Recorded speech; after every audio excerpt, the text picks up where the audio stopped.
Hello everyone, welcome back to New Cats. No longer new.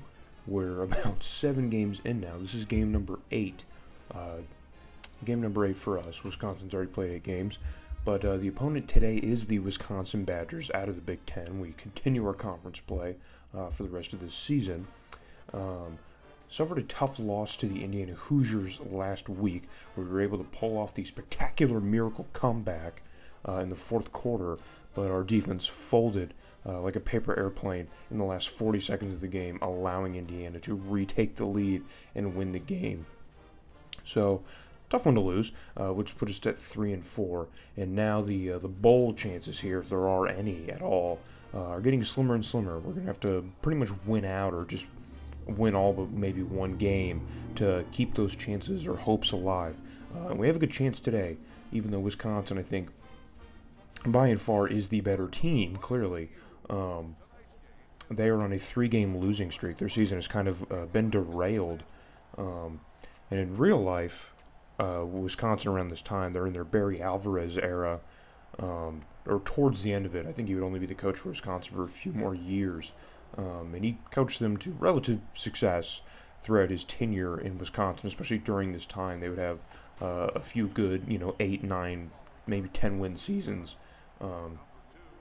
But in the game, Wisconsin season has kind of gone off the rails as they're 400, looking to get above 500 and hopefully stay there and maybe reach a bowl game themselves. But we're back home finally after a tough road trip in Indiana. So we're going to hopefully tighten up our game here and try and steal something from Wisconsin, as we can't convert on the rollout. Our tight end can't haul that one in, so that one's going to bring up fourth down. We're going to send this one back to the Badgers for their first drive of the game as they send a man in motion. 1st and 10. Quarterback's going to drop back.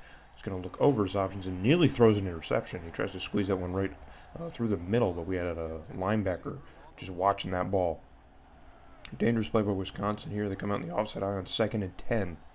What can they do? They're going to fake the handoff, and we bite on the play fake, and he's got a man wide open on the right side of the field. No one is going to catch him. 25 is gone. And that is a huge touchdown here on just 2 plays for Wisconsin. That's all it takes for him. Man, oh man, we had a guy come off the edge and just kind of bite on that play fake. I don't know if we would have got to the quarterback anyway. He probably would have got rid of it still, but just a huge breakdown in coverage there. I mean, he was just completely all alone. And we had a couple guys in chase, but no one had that speed there. I know Wisconsin's got to have that speed throughout the roster, so I'm a little scared. The point after is good, and Wisconsin extends their lead to 7 after just a 12-second drive. There are only 2 plays. So today's game is a little bit more normal here in Evanston, Illinois. We don't have the hurricane winds that we were playing with in Indiana. So that'll be hopefully a little bit better. We can't rely on missed extra points here for the opponent. So 1st and 10 for the Wildcats. What can we do now to answer back to Wisconsin as we find number 9, who gets brought down at midfield for a huge gain. And in just one play, we do exactly what we couldn't do on our first drive. So 1st and 10 again for the Wildcats. We're going to drop back and flip that one out to the tight end, who cuts upfield and gets brought down very close to the marker.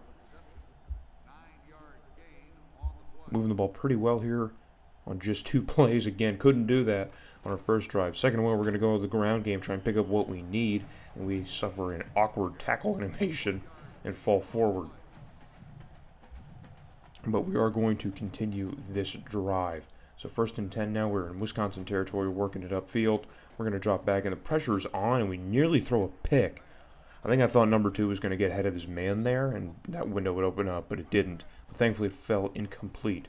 So on the next play, we're going to go to number 2 again, and this time we find him. The pass was almost off the mark, but he was able to make the grab.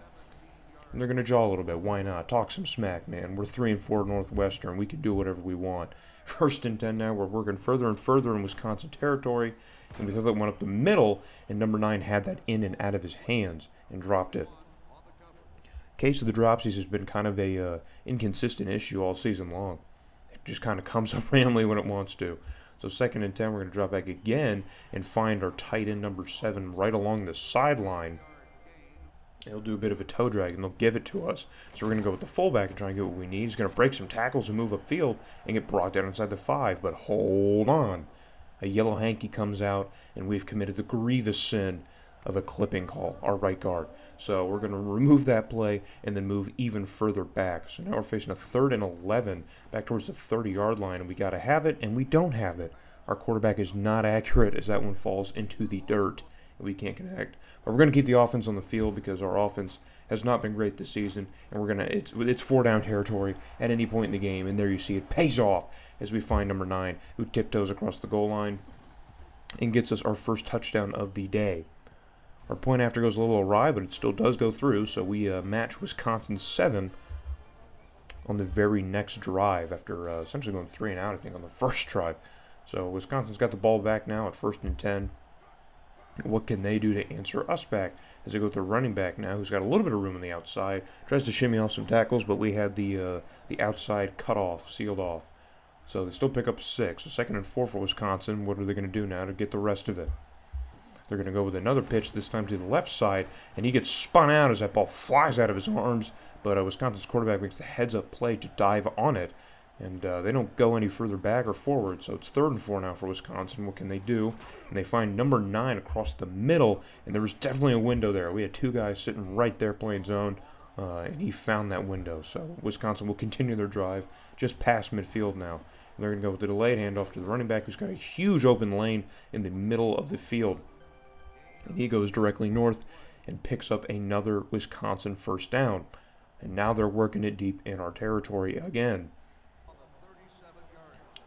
But sloppy play coming here from Wisconsin as they take a little bit too long deciding what they're going to do next, and a delay of game hits them. So they're moving about 5 yards back to try this one again. So 1st and 15, they go with the screen play. The pressure was on, but hold on, there's more laundry on the field. Wisconsin commits another sin of holding. So tack on another 10 yards.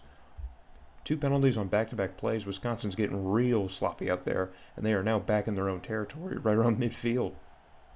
1st and 25, what are they going to do to get all that back? They're going to go with the ground game, and there was a huge open lane again, but that quickly was sealed up by our defense. Thank goodness. I know this running back's got speed. If they keep trusting in him to run the ball, man, we might be feeling pretty sorry by the end of it. So we get to 3rd and 18 for Wisconsin. Can they keep their drive alive? They're going to flip that one out to the wide receiver, who has it, but we are all over that. And Wisconsin's going to be very well short of the marker. So a drive that seemed to be going pretty well. They're going to bring out the kicker here to try and convert this. And, I mean, I don't know what they were thinking, man. That had to be, close to a 60-yard field goal. He did get it to the goal line at least, so it was in the ballpark, I guess. But nothing doing there. So we're going to get the ball back here around midfield. And we're going to find number 4 going across the middle, who gets brought down on the marker. So a drive that was going pretty well for Wisconsin ends in disaster following just a couple penalties. And we were able to get that stop as the first quarter comes to a close, and we are still knotted up at 7. So we're going to come out of the break here and go with the run game again. And number 18 gets brought down at the 50-yard line. He doesn't have much room to work. So 2nd and 10 now for the Wildcat offense. What can we do? As we flip that one out to the receiver, number 2, across the middle, and he's got that one hauled in at the 40-yard line. So we're moving now. 1st and 10 again for the Wildcats. We're going to drop back. We're going to flip that one out to number 2 again, who is open. And he is our main man, I think. I think throughout the season it's either been him or number 9, essentially. And also number 80. He is our big guy. So 1st and 10 again. We are moving closer and closer now, 10 yards at a time, as we find number 4, who gets more than 10. He gets a huge chunk for us, and we are not just in the red zone, but we are inside of the 10. A huge play for our offense. I like the way we're moving the ball so far, man. We are playing to win. We got to minimize the mistakes. I don't even want to say it because I know I'm about to make one. I just feel it in my bones. But that's what we need to do if we want to win any of these games. So a long 1st and goal now for us. We give it some time. We find number 2 across the middle for another touchdown. Our 2nd receiving touchdown so far in this game. The pass offense is on fire right now. if we can really, really minimize the interceptions, then we may just be cooking with grease here. As that point after is good, and we extend our lead to 7 and take a 14-7 lead over the Wisconsin Badgers here at home. So first and 10 now, another opportunity for the Badgers to answer back, and they find a man. Number 25 was completely wide open, man. He had his man beat, but it was in and out of his hands, and he could not do anything with it. So fortunately for us, that one falls incomplete, but he was definitely open. So second and 10 now for the Badgers. They're going to go with a fake handoff and flip that one out to the left side, and he finds his man. We had dudes over there, man. He was covered, but he made the play. No one was really looking to pick that ball off, I guess, or make a play on the ball, rather. Let's look at this, man. He just, man right in his face, didn't want to jump up and grab it. He said, sure, you can have it. So another first and 10 for Wisconsin, as this time they will go with the running back. And he had a little bit of room there. Maybe if he could have just blown off the edge. But we had a guy get in there and put some hands on him to slow him down. So we minimized the damage there. Second and 3. We're going to go with a fake handoff and flip it out to the left side. And we had our man 28 there to break that one up. A dangerous tip. The receiver still could have got that and moved forward. But we got lucky there. So third and short for Wisconsin. They come on the eye. What are they going to do here for the first down? Is they're going to fake the handoff again and roll out. But he's going to go to the other side of the field, and he finds his man, but he is well out of bounds when he makes that catch. So we come up big on third down, but Wisconsin's going to keep the offense on the field here for fourth down because they are in our territory. Why not? And we send the kitchen sink to try and get to the quarterback, but he does find a man in time. Number 3 is open. He had a man playing some soft coverage there. So that's a first down for Wisconsin. But we're going to cut to third down now because they couldn't really do anything with it. And he finds number 3 again, who has to come back and make the play on the ball. And he'll be brought down just about a yard short. So Wisconsin keeps the offense on the field again, comes out in the eye. And they're going to go with a fake handoff and flip that out to the tight end as we again try to send everybody to get to the quarterback. And he finds a man just a couple of seconds and flips that one out. So solid game planning here by Wisconsin. They are not fooled here by any of our tricks, our defensive formations. So they make quick work of the defense here. A little bit of struggles and tribulations here, but they convert on 2 fourth downs in order to keep their drive alive. So they answer back to our touchdown and tie things up at 14. So is there anything we can do here in this first half as we float that one out to number 2, who looked to have a step, but his defender played the ball well. So that one falls incomplete. So in the next play, we're going to drop back again and desperately try and force someone to number 2. A linebacker made a play on the ball, but just missed it. We saw that happen a couple times last week with Indiana, and the ball gets to number 2. So we pick up a first down here. We get a little lucky. We're going to float that one to number 4 across the middle. With just a minute and a half left in the game, and we are now in Wisconsin territory, just past midfield. They're going to give us the first down on that, but we're going to get the third down now. We got to convert here, keep the drive alive, and we float that one out, and man, oh man. The pressure got to us. We took a heavy hit, and that one left our hand kind of awkwardly. It didn't go where it was supposed to. But we're going to keep the offense on the field here. There's only a minute left in the half. Why not? 4-down territory, and that's why we do it. We find number 80, and he is not just in Wisconsin territory, but he's deep in it. That's why we keep the offense on the field. We got to play aggressively, man. If Wisconsin's doing 4-down territory, we're going to do it, and it's going to be a tough one all day. As we find number 2 in the very next play, who gets brought down at the first down marker on third, and that'll bring up another fourth down. But you know we got to go for it. So we go with the fullback. He gets caught up in the mess of traffic at the line of scrimmage, but stumbles forward, and we are inside the 5-yard line and give ourselves a first and goal with 30 seconds. So we're going to roll out now. Going to look. There's nothing really open, and we threw it anyway. And there is the mistake that we couldn't have. Last week we made a ginormous mistake with Indiana, and it had like just a huge defensive breakdown, which allowed the running back to score with about like 10 seconds left in the half. And then in this game, heading into the locker room, we throw a pick. So On this kick, I tried to go with the wind here because I was kicking it out of bounds all game. So I tried to go with the wind, and then of course the one time I try and compensate for my inaccurate kicking, I kick it the very direction that I'm sending it. So Wisconsin gets great field position again to start the second half, but their receiver doesn't have any hands apparently. So that one falls incomplete for Wisconsin. So 2nd and 10 now. What are the Badgers going to do? They had a lot of tricks here on thirds and fourths, but what are they going to do on second?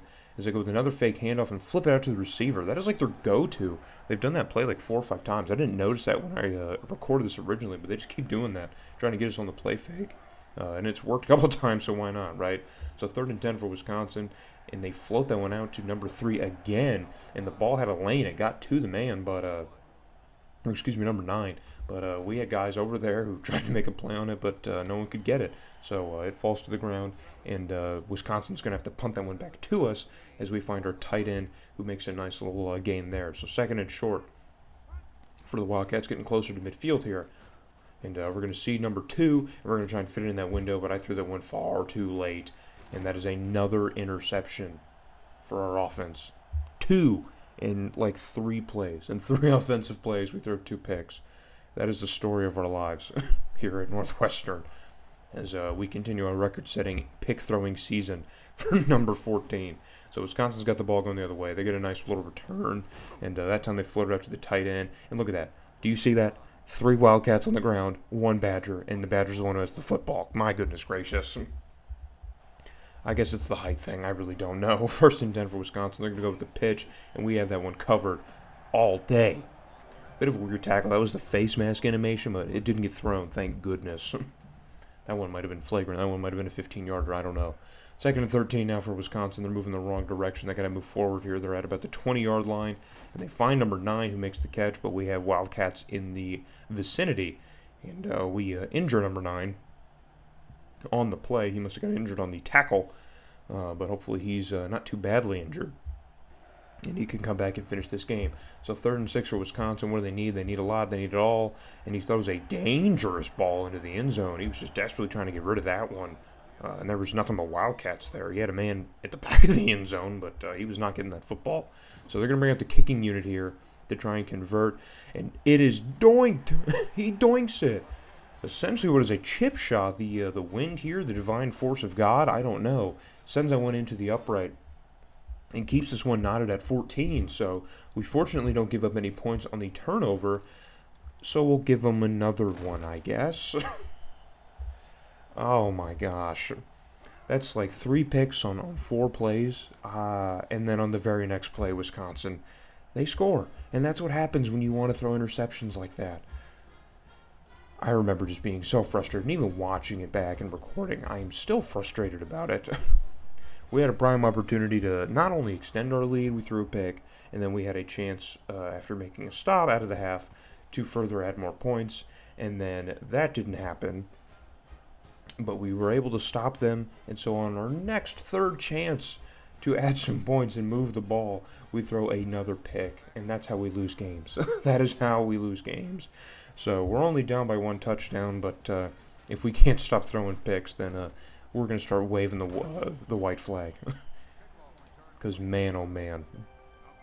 Huge offensive breakdown here coming out of the half. 2 minutes are gone off the clock, and all we have are picks. And now we have a sack. Add a sack here to the quarterback pressure screen for this Wisconsin defense as we are eating some grass. So 2nd and 22 now. What can we do? We got to have a lot of it. And we flip that out to number 2, who at least gets us back to the line of scrimmage as he is brought down towards the sideline. So 3rd and 7, can we convert here and keep the drive going? We desperately need to. As we find number 2 again, he is the guy. I don't know how many receptions he has so far this game. It's got to be 10, right? 10 at least? My goodness gracious, he's been the man, bro, the man. So 1st and 10 for the Wildcat offense. They're going to continue following number 2's production. And we float the one out to number 2, who gets absolutely clotheslined off of the catch. But he does have the catch. And there you see he has 8. Number 2 has 8 receptions so far this game. He'll probably have 10 by the time this is over as we float it to number 9 again. And that time we did find the window. We definitely had that window. And he gets brought down inside the 15-yard line. See, if our offense could do this all game, why am I throwing picks? Why am I throwing interceptions so easily? I don't know. So we're going to float the one out to number 4, and that one was a dangerous throw. Again, I saw a window, and I just had to force that one there. Fortunately, the linebacker did not make a play on it, and number 4 was able to catch that one safely.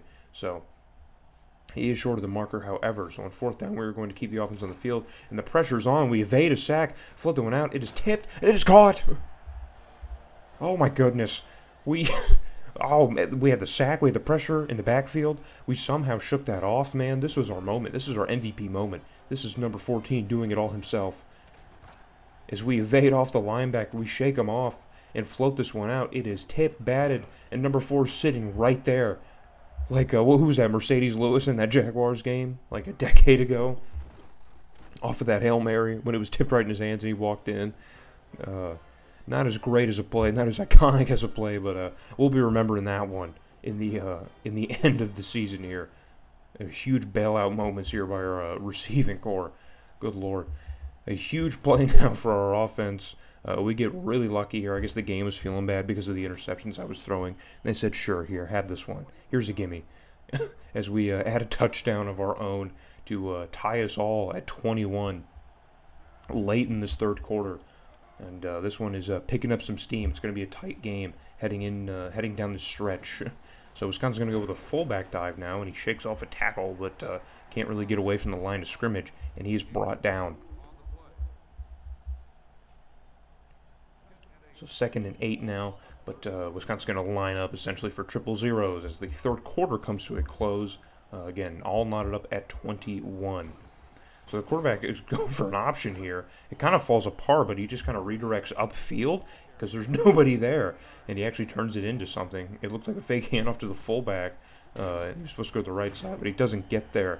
And then on 3rd and short, we get our way to the quarterback. We find him, finally. I feel like we've been applying some pressure all game. And even then, he almost got rid of the football.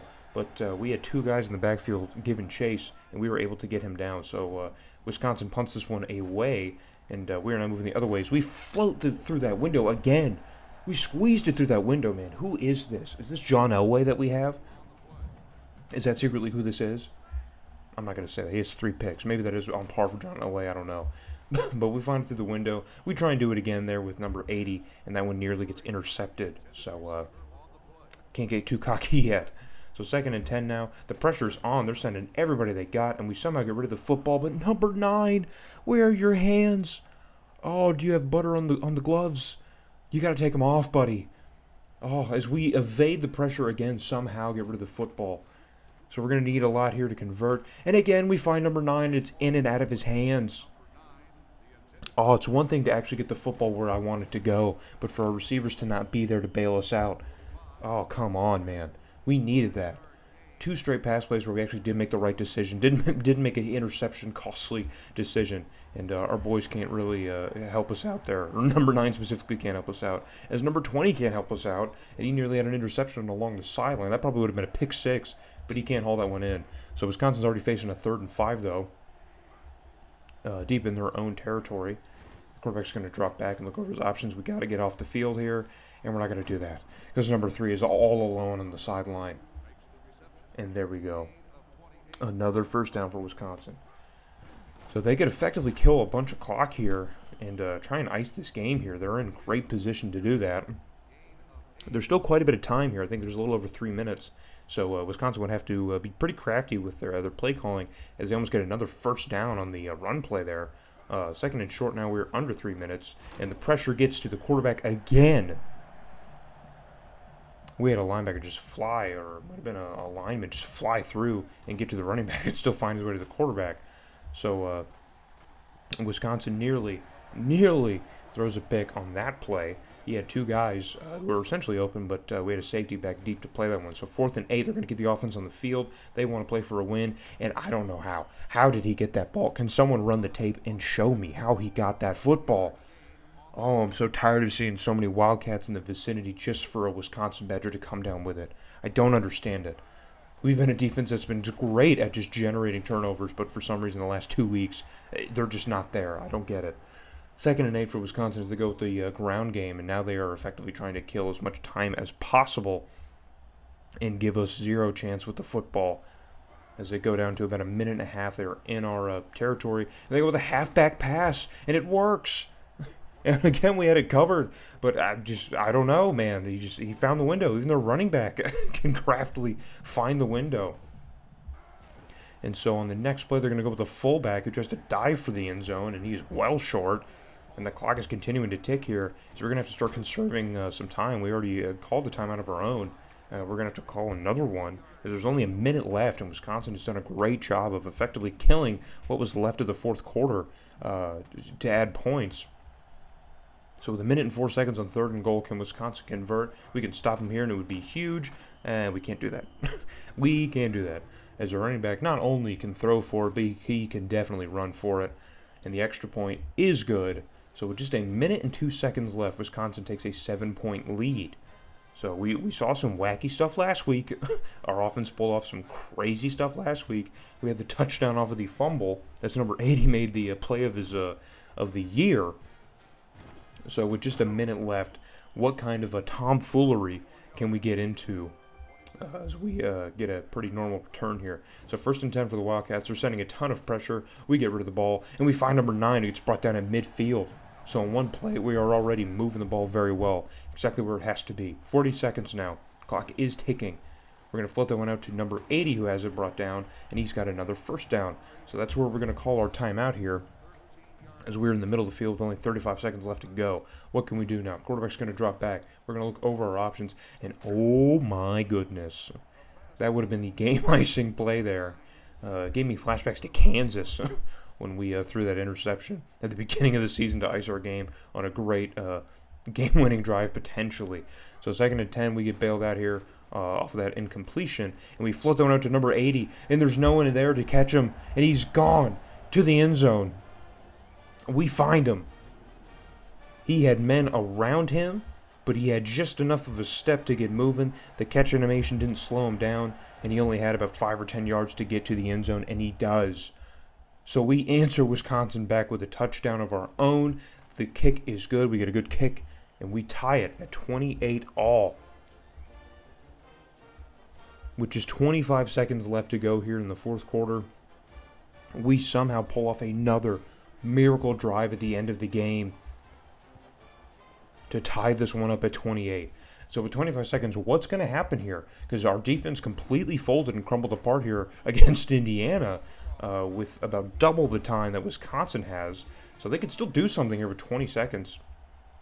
The game is definitely not over, but we are, of course, trying to at least get to overtime. So on 1st and 10, what is Wisconsin going to do? They're definitely going to try and get something here. And he floats it out to the right side to 25, and that one just sails out of bounds. There was a miscommunication. So 17 seconds left for Wisconsin. Are they still going to try and move the ball here? They are. Quarterback's going to drop back now. He scrambles around and nearly throws an interception.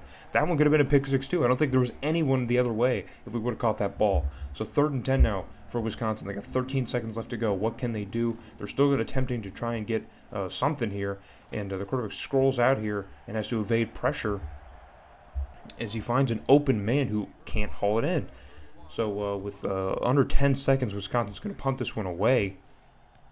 And we're going to get the ball here and just dive forward and leave some time on the clock here and see if maybe we can throw out one play here and maybe get the game-winning play. We're going to drop back and look over our options, throw this one deep, and we find number 80 who has it hauled in, but unlike the last drive, he cannot turn upfield for a touchdown. So we get some stat padding there at the very last play of the game, and this one is heading to OT, baby. Heading to OT.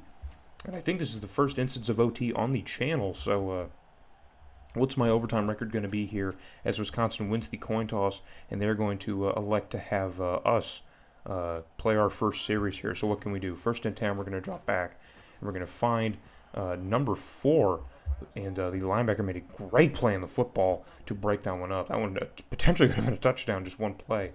So on the next play, what are we going to try here? We're going to drop back and float this one out to the right side, or the left side, excuse me, and there you see another pick. Our 4th interception of the day comes at a terrible time. I'll try and explain myself. I'll try and plead my case here. So on this play, I think it was the tight end who was supposed to break towards the left side, But instead what ended up happening is the route got crossed with another one of our guys into a web of like 3 Wisconsin players, and nobody was open, and they were the ones to come down with it. So Wisconsin now ends our drive effectively with a pick, and all they got to do here is add 3 to essentially win the game, as they give it to the running back, who makes a nice spin move and cuts up field. They could probably go for the field goal here, but it'd be a little dangerous. So we get some pressure now on the quarterback, and our cornerback makes a nice play on the ball. Again, probably could have picked it off, but he didn't. So 3rd and 4 now for Wisconsin. They come on the I, and they're going to give it to the fullback, and the C's part for him as he's breaking tackles. Nobody can bring him down, and he gets inside the 5. And that'll essentially do it for our game here, as Wisconsin gets the play that they need. And they're going to bring out their kicker, who missed one earlier, but he's good here from the right hash mark. He sends that one through the uprights, and Wisconsin is going to take the dub out of Evanston, Illinois, as they win this one in OT 31-28. And we suffer our 2nd straight loss. And are we going to have a second half implosion like we are kind of in the Cardinals series? I hope not, man. I at least had some hopes for this season to go like 500, and now the losses are starting to amass. So our schedule from here on out isn't too difficult, but if we're playing the way that we've been playing, I mean, look at this. Look at the stat sheet here. When I played this game, I felt like Wisconsin at least played well enough to win, but dude, we outplayed them. 3rd down was awful. We need to convert on 3rd down. I think I've been saying that all season long in both series. And then the interceptions, of course, is what killed us. But our offense was really probably our best game offensively, I think, this entire season, other than maybe the Minnesota game. But yeah, man. Even with 4 picks, our quarterback still had kind of like an all-right game, as he had 4 touchdowns, man. He did it all. We had nothing from our ground game, which is to be expected. We really don't have an effective solution for running the football, as our running back got 0 yards on 3 attempts. So, and there you see the spread here. We had 4 different receivers catch touchdowns for us. That's crazy, man. That is nuts. And we still somehow found a way to lose this game, thanks to all of our picks. I will say, if I could deflect blame and not take responsibility, I do think our defense probably could have got us at least 1 or 2 interceptions, which completely probably would have won us that game. But it is what it is. So we're going to have to look forward and try and get into the win column, as we are playing another Big Ten opponent who is trying to chase a losing streak away. We have the Boilermakers back in Indiana. We're on the road again. We're going to try and at least win another game. I don't think 6 wins is plausible, but we can at least win 4 or 5. So hope to see you next week when we have to take on the Purdue Boilermakers.